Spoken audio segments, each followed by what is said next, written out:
না না 1 লাখ টাকা গিফট আপনাকে 10 লাখ টাকা দিলেও কম না না পয়সা না না পয়সা আরে এটু হাদিয়া পয়সা নয় আপনাকে এই বয়সত কোনে রিশ্বত কিয় দিব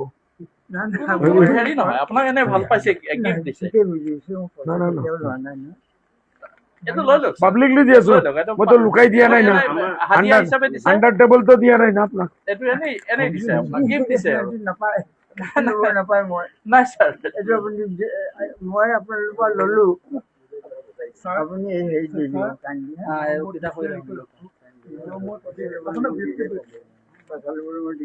যাবৰ ঘৰত আহিছো আপোনালোকে চবে জানে ভাৰতৰত্ন এৱাৰ্ড ইয়াৰ আমাৰ অসমৰ শিক্ষা জগতৰ বহুত ডাঙৰ পণ্ডিত তেখেত হয় মোৰ দেউতাৰ লগে ভাল নাছিল মোৰ লগত ভাল আছিল আজমল ফাউণ্ডেশ্যনৰ প্ৰগ্ৰামত আমি মাতিছো মই যেতিয়া শুনিলো ছাৰৰ ঘৰ ইমানেই নিকটে আছে মই কৈছো না আমি ছাৰৰ ঘৰত যাম ছাৰৰ ঘৰত দুৱালো ছাৰৰ ঘৰত আহি মই ছাৰক এটা অফাৰ দিছো যে আপুনি এই বয়সত ছাৰ আল্লাহৰ ঘৰ মক্কা মদিনা চাই আহিব লাগে আৰ এইটো ইনশাল্লাহ ছাৰে যাব মই 15-20 দিনৰ ভিতৰত পাছপোৰ্ট বনাই ছাৰক কেনেকুৱা পঠাব লাগে মক্কাত আমাৰ ঘৰ আছে মদিনাত মই ব্যৱস্থা কৰি দিম মই পুৰা of and of C off 1 lakh টাকা দিছিলে যে এইটো মই ছাৰৰ সন্মান ইজ্জতৰ কাৰণে দিছো পইচাটো ছাৰৰ নালাগে ছাৰে সবচে ডাঙৰ যেটো দেখাইছে এইটো সভ্যতা এৰ লগে লগে এইটো ভাল কৰে চোৱা নাই পहिले আমাৰ ৰিলিফ কমিটিক দি দিছে এইটো কাৰণে মই ছাৰৰ ধন্যবাদ জানাইছো আৰ আল্লাহ এইটো কবুল কৰক ছাৰৰ উমৰাটো কবুল কৰক আমাৰ ঘৰলৈ আজি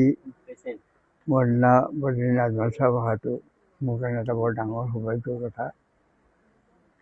তেখেতে যিটো উদ্দেশ্য লৈ শিৱসাগৰলৈ আহিছে এইটো এটা বৰ মহৎ কাম এই শিৱসাগৰৰ কাৰণে মই জীৱনটো উৎসৰ্গা কৰিলোঁ এটা বহুত দীঘলীয়া কথা যে শিৱসাগৰৰ বৰ্তমান যিটো অৱস্থা এতিয়াই আমাৰ জীৱনত আটাইতকৈ দুখদায়ক ঘটনা ঘটিছে গতিকে এই ক্ষেত্ৰত তেখেতৰ সহায় সহযোগৰ কাৰণে মই কৃতজ্ঞতা প্ৰকাশ কৰিছোঁ এজন শিৱসাগৰী হিচাপে আৰু তেখেতে মোক যি এটা মৰম কৰি এটা ঠিক এটা উপহাৰ দিছিল সেইটো মই তেখেতৰে যিটো উদ্দেশ্য শিৱসাগৰৰ বানপীড়িতসকলৰ কাৰণে সেই ভাণ্ডাৰে মই সেইটো দিবলৈ পাই মই নিজেই কৃতাৰ্থ অনুভৱ কৰিছোঁ আৰু বিশেষ আৰু কি ক'ম তেখেতক মোৰ ফালৰ পৰা